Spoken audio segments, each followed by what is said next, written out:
More than 1 billion people are waiting for bated breath for that moment when India will script history with its moon mission. I'm Barkha Dutt, you're with the Mojo story, and there's only one story in the headlines and on the top of public imagination today, and it's Chandrayaan-3. At a little past 6 p.m. this evening, that historic moon landing on the south side of the moon is expected, fingers and toes and everything else crossed, if all goes according to plan. While Sunday, the 27th of August, has been slotted as a backup day, if anything goes out of step, chances are that in a few hours from now, we will be scripting global history. And it's a hat tip today to the scientists of the Indian Space Research Organization, better known as ISRO, because this is a moon mission that would have been accomplished at an extraordinary efficiency and economic efficiency. Parallels have also been drawn as to how this moon mission has been run at a cost that's less than, for example, the making of a Hollywood movie like Interstellar, or back home, a movie like Adi Parosh. Let me introduce our two very special guests today as a countdown begins for that historic moment. I want to welcome on the program Dr. Surendra, who's of course been a former director, former chief of the ISRO. Good to see you, sir. And also joining us on the program is Dr. Venkateshwara, who's been a deputy director also with ISRO. Welcome, gentlemen. Dr. Pal, I want to start by asking you, as someone who has spent 42 years in the institute, really building it, really being part of all of these high tension events. Are you nervous today? Surendra ji, are you nervous? No, I'm not nervous. I'm quite confident, but anxious. Anxious. Anything, even if you are driving a car, you have to be anxious.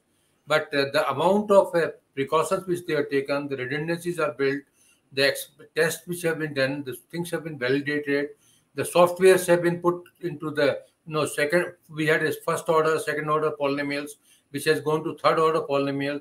Things have been tested to 6 sigma, which is one mistake in 1 million.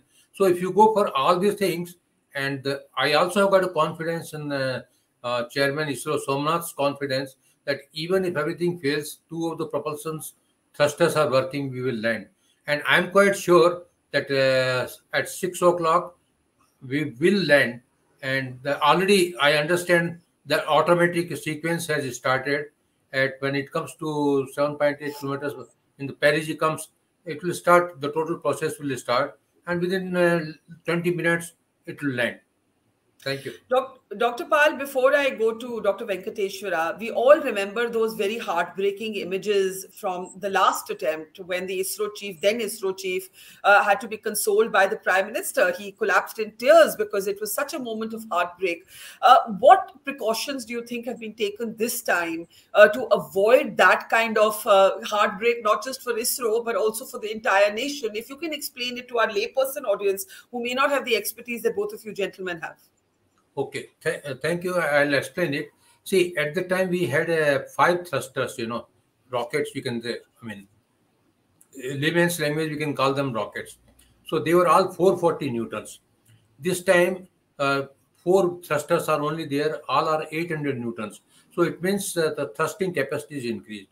Those 440 newton thrusters were fixed, their thrust was fixed. Now we can increase or decrease the thrust, what we call slewing. No, it's like equivalent to water tap. If you open full, whole water will come. You can control it. So fuel is controlled, in fact. So thrust is also controlled. Another thing is that we change all the polynomials from first order to second order and third order. Then everything has been simulated experimentally and on software wise also. And there are redundancies in the software. Then we have added some of the equipments, like a laser Doppler velocity meter, which will tell exactly what is coming, what is the velocity, how much is the acceleration. Then hazard detection and avoidance camera is put, which will take the photographs. Now its resolution is better than 25 centimeters. Then whole of the moon has been, what we have got, digital elevation models have been created, which have been fed inside it, and the software have been. Then we have got altimeters, which one is carbon altimeter, which is the RF. Even if dust is there, so suppose lunar dust comes, it will give exact height. Then similarly, we have got laser altimeters, and we have got laser gyros, which will be controlled. We had a fine braking here, which was not there in lunar 2 time, when Chandrayaan 2 time. So during the final braking time, now immediately after that, all the sensors will be calibrated using the star sensor. So the accuracies will be very high. Drift of the laser gyro also will be high. Layman's language, you can say that whatsoever instruments are there which will guide, be it the software or the hardware, they will all be get calibrated in 10 seconds, and after that the descent will occur. We have got a 1 second, when we immediately go from 7.8 kilometers to 6 kilometers, or bring down the velocity, say from 6,000 kilometers to almost 10 kilometers. During that time, we call it rough braking. Then there is a attitude hold, where the horizontal velocity, the spacecraft is horizontal. It will be tilted by 12 degrees, and there will be vertical velocity also will start coming, which later on coming at almost at the height of 800 meters, the vertical velocity only will be there, horizontal velocity will be zero, and when it descends from 150 kilometers onwards, vertical velocity will be reduced to 1.86 kilometers, and I'm quite hopeful we'll land. Land it. There is another thing is that our landing gears, you can see 4 things. They can take impact of 3 meters per second. It's like throwing somebody from 20-story building, and that sort of impact. So it can take that sort of impact, and there is inside the software, camera, and the whatsoever photographs are there. They automatically it will find out whether there is a boulder, there is a crater, or sunlight should come fully. So fully it should be illuminated area, and there are 8 sets have been identified by ISRO. So if it's not in one set, it will go to another set. It will hover like in a helicopter. All these things were not there in Chandrayaan-2 lander Vikram. Fascinating. And I want to bring in Dr. Venkateshwara now, to pick up Dr. Pal's metaphor of it's like someone being hurled from a 20-story building. There have been other analogies. It's like a spacecraft 10 times faster than the speed of an aeroplane, having to suddenly deaccelerate and land very gently. Hence, it's called a soft landing. Can you explain, Dr. Venkateshwara, to our audience this concept of the soft landing and why it's such a challenge? Yeah. As Dr. Paul rightly explained, there are lots of improvements which have been carried over from Chandrayaan-2 to Chandrayaan-3, including various hardwares he suggested. I want to add few things. One is the ruggedization of the hardware had been phenomenal. And whenever you say ruggedization, the margins that is available in each of the hardwares is phenomenally high. This is one. Second thing is the additional instrumentation like laser altimeter and laser Doppler and lander hazard detection systems, etc., has been very, very thoroughly built. In addition to that, there are also cameras which are there on the lander legs, main driven cameras, where it continuously monitors, and it is possible to generate the video of the landing. Is what I wanted to make a mention about. On top of all that, even the algorithms what has been designed had also been very, very different and of different order. The types of redundancies and the types of checks and balances which has been carried out on those things are also very, very high. Last 4 years had been the period where several hardwares have been made, tested, and then fine-tuned, and then only the final configuration has been arrived at. Okay, with all this, the confidence level on the team ISRO for landing this lander soft landing is really, really very, very high.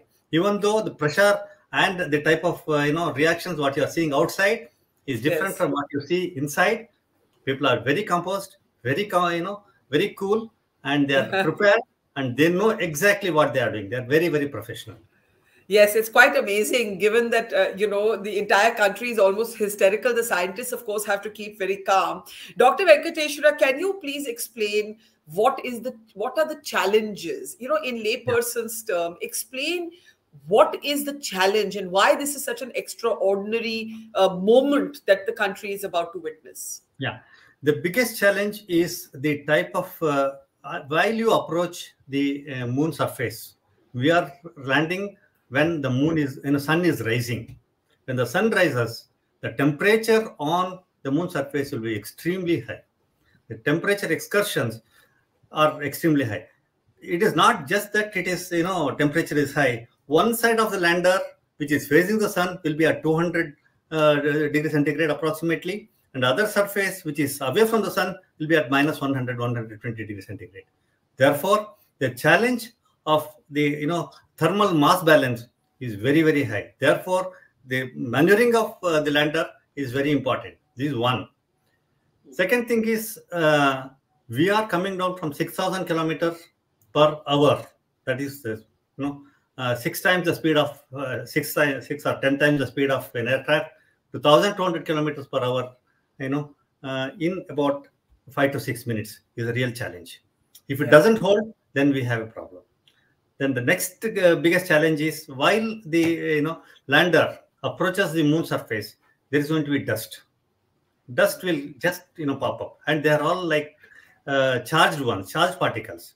So the charged particles, the types of reaction that shows on the the engines and the thrust mechanisms of the lander is going to be a real challenge.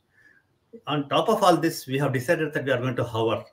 We are going to rough braking, then we are going to hover, then fine braking, then we are going to land. So hovering is like a helicopter. So we have to build in so many concepts into one lander. It is like making one car to go on water, go on sea, and go on road and work reliably. It is exactly like that. That's a fascinating metaphor. It's like making a car go on land, sea, and water, land and sea, and also air. Dr. Pal, can you explain the significance of the South Pole? We are attempting to approach a part of the moon that has never been approached before. Can you talk, Dr. Surendra Pal, about that? See, one thing is that Chandrayaan-3 we found that there is a water. Okay. And we had 2 payloads. One was Moon Impact Probe, which impacted on it on 14th November 2008. The spot is called Jawar spot.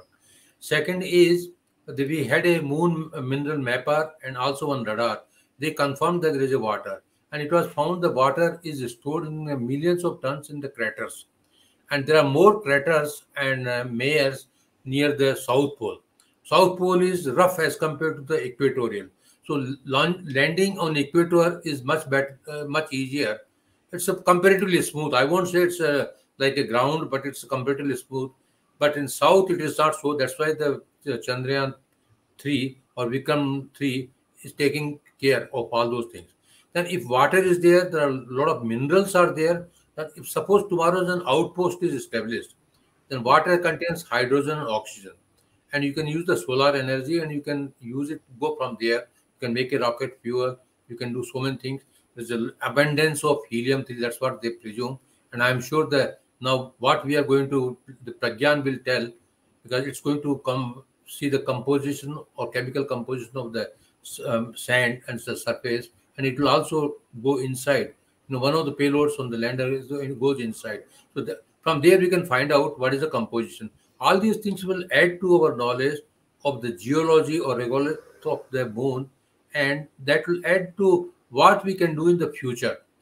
Okay, so when we want to land it, so that's the thing. It's first it was assumed there is no water. It was assumed there is no atmosphere, but there is a little bit of atmosphere which will be found out when a charged atmosphere, and we have put a Langmuir probe on the lander, so that will find out. So all these things, it will increase our knowledge. The scientific data which we get will be a phenomenon. Some precious data we will get it. Yes. And knowledge will increase, our confidence will increase, our technology has improved, and that can go to the industries also.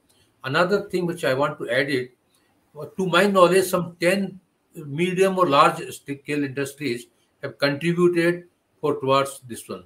So with the industries can tell that if we have made a system for Chandrayaan-3, then it means we are manufacturing process, our design, etc., are on par with NASA's thing. So they can have a business opportunity outside also. So you see, it has got multiple benefits. And ramifications. Yeah. Yes. Dr. Venkateshwara, it of course will catapult India into the big league of the top 4 countries in the world.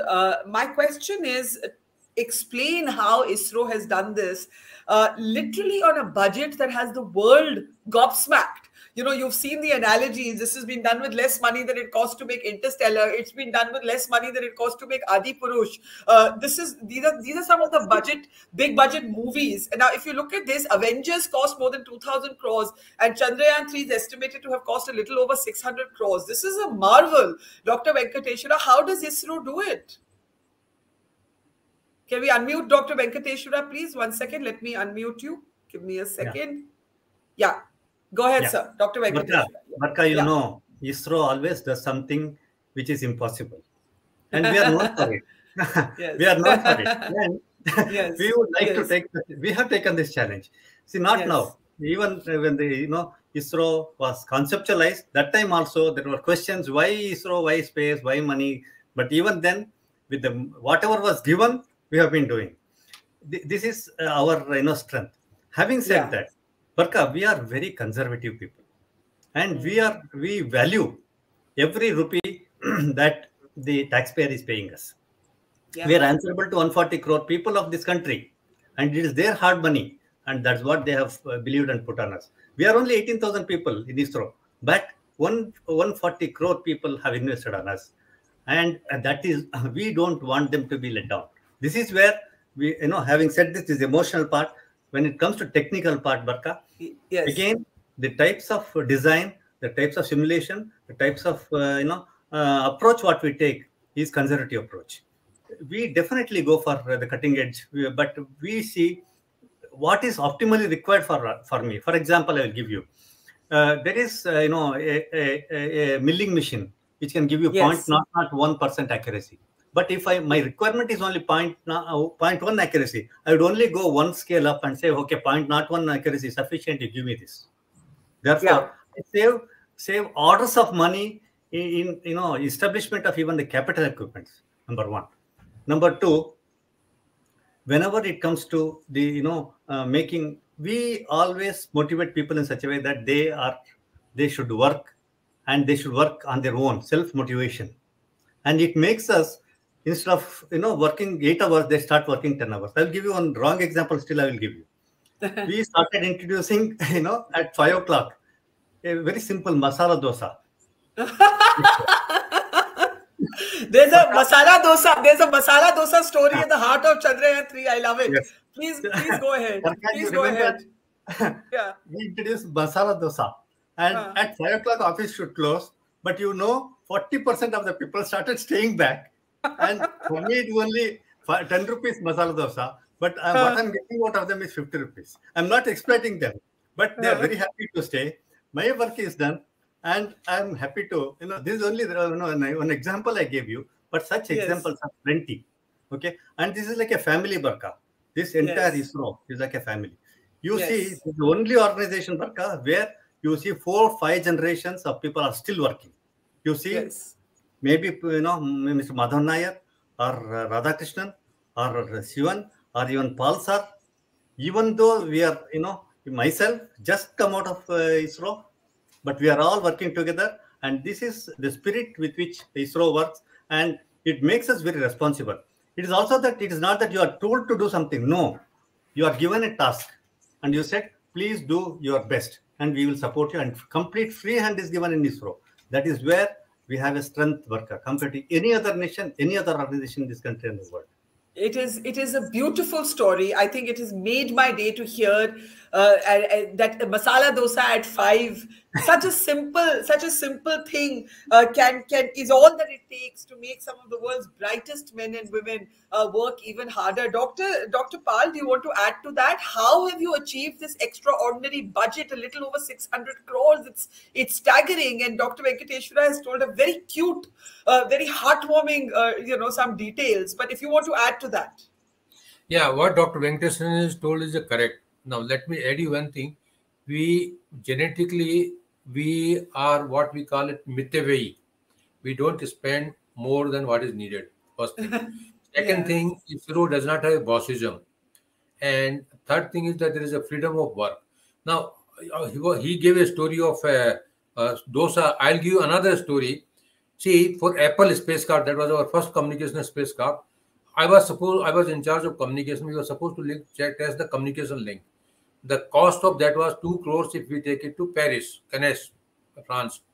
And we put the total spacecraft in an open field. At the time, there was a big open field available in Bangalore on a bullock cart. It's a wooden thing. And the total cost, we forced the person to take 150 rupees. 2 crores versus 150 rupees. I think we have the image of the bullock cart. If we can pull it out, can we please pull out the bullock cart image? I want you to tell us the story properly, sir.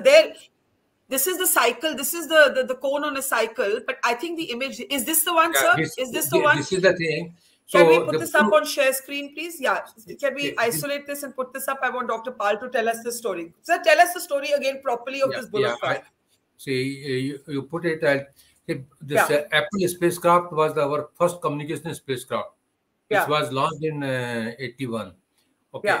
And that spacecraft, we wanted to test the communication link. I was in charge of communication link. So we need, the quotation came for 2 crores from France. Now, we did not have 2 crores, So I suggested to Professor Rao, you see it. So it's a wood structure, And all these non-metallic structures were put of absorbers. All around we put absorbers. Bangalore at that time, in Peenya, lot of field was available. And this is a tent, which is a nitrogen-filled tent. Okay. And we did all the tests. It was costing us 150 rupees. We gave 150 rupees forcefully to the farmer who gave the bullock cart. The bull was put only for photography purposes. And Professor Rao gave this photograph to European agency. And what was he gave a caption, we look for India's space program is for the villages. The caption came in European magazine that India has got a means of manufacturing satellite, no means of transportation. It was not used for transportation purposes. Mind it. Not bullock cart, bull was not used. But on the non-metallic structure, the spacecraft was mounted for communication link in a nitrogen-filled tent. Okay. And pressurized nitrogen. So nothing was compromised as far as quality is concerned. Apple spacecraft worked. So you see 2 crores versus 150 rupees. So what Dr. Surendra has told is, we were happy with one coffee and one masala dosa. And still that same culture is continuing.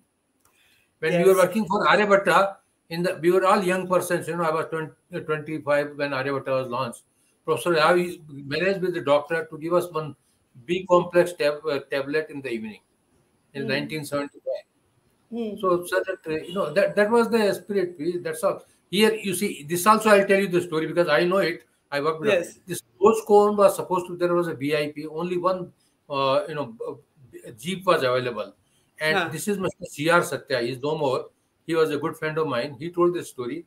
So this helper told, jeep may not come. Let us take this nose cone to the rocket. At the time we had a small rocket, so it was put on his cycle and taken it, and then put on the rocket and launched it when the VIP came.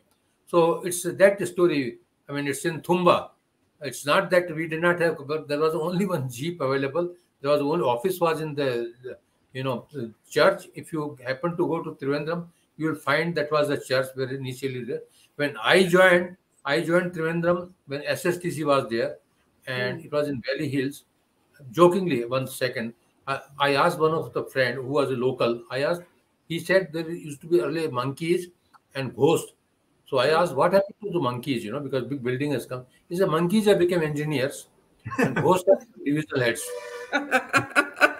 It's extraordinary. I don't know whether to laugh or cry because these stories are so moving. We can only salute you. Dr. Venkateshwara? Yes, go ahead. Stories of extension. Just 2 minutes and 2 small stories. Yes, please. See, when Mars was supposed to be made in 2014-15, that was the time we were given only 11 months and 450 crore budget. That was the time I was in control of the entire finance and the programs.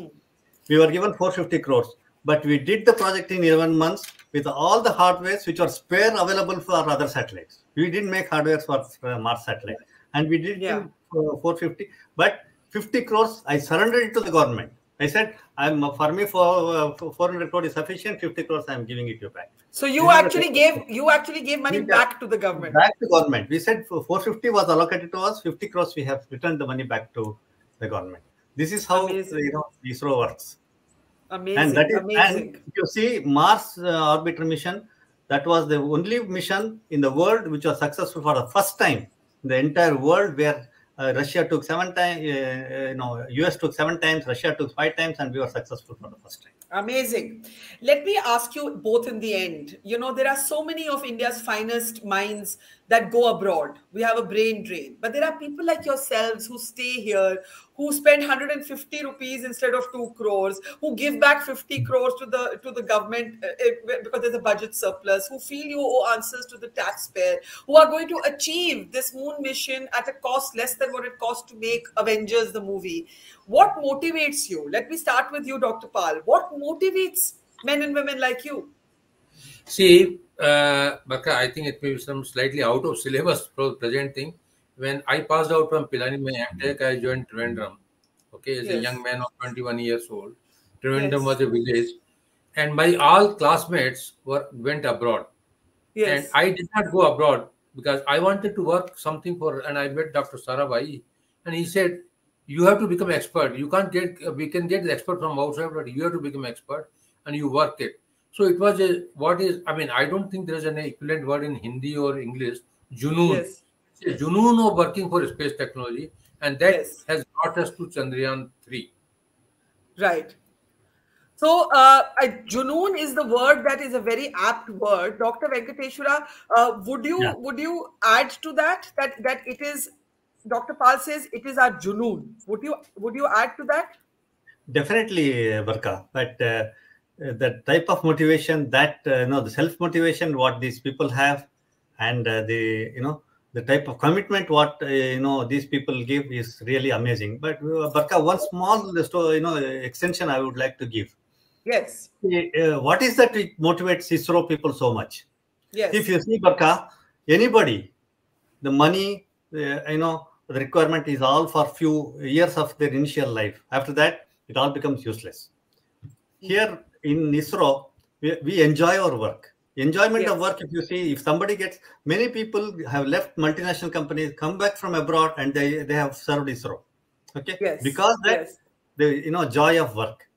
On lighter side, Barkha, I used to tell in many of my talks, ISRO has given me an excellent work, and they also give me money free. Explain that. See, I'm extremely happy working, but they're giving me money also for my joy. See, so they're paying you for what you love. What I love. Is a bonus. Yes, if I go for a movie, I am spending, but I'm enjoying here and I'm getting money also. This is what is the motivation that works in ISRO. Okay. I want to end with both of you giving a message to the spirit of science. I think that's very important. How excited the country is. Dr. Pal, if you want to share something. Against all odds, from bullock carts to cycles, you have achieved what you have for the country. See, I worked on Chandrayaan-1. All the communication systems, Dr. Venkateshwaran will vouch for it. Even the ground station antenna, 32 meter, was designed by me. Yeah. All communication systems, the legacy is continuing, and that itself makes me happy.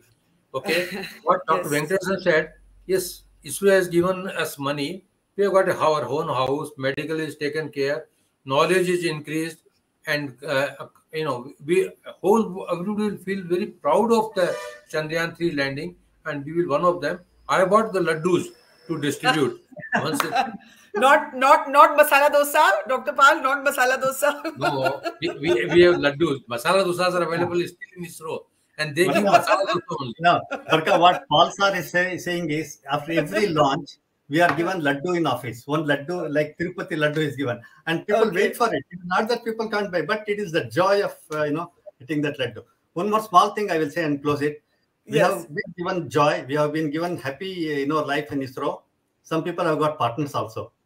So including me. We have got good partners in ISRO. People have both husband and wife have been serving. So ISRO. you have also fallen in love with ISRO, not just with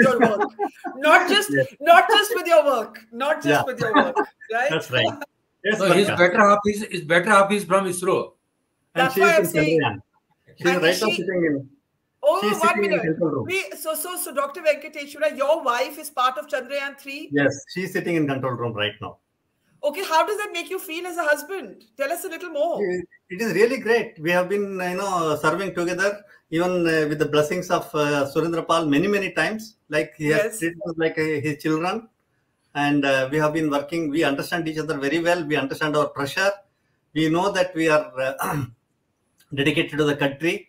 So we have to balance the home also. We do that very effectively together, Barkha. Are you a proud husband right now? Of course, yes, Barkha, and proud husband wife of ISRO. Proud husband, wife of ISRO. Beautiful. I have to say, these are the best stories. A lot of the science, I think a lot of people won't understand, but the passion, the simplicity, the core values, the masala dosa, the rocket on a bicycle, the bullock cart, all of these are stories of history. They're the stories told by great men who have achieved great things. We salute both of you and the teams at ISRO today, Dr. Venkateshwara, Dr. Pal. Really, salutations on behalf of all Indians. It is a pleasure and an honor listening to you and talking to you. God bless both of you. Thank you, sirs. Thank you. Thank you, Barkha. Thank you. Pranam. Dhanyawad. It's great to see you here. Thank you for watching our work. If you haven't subscribed yet, don't forget to click the bell icon and subscribe to Mojo Story and support independent, robust journalism.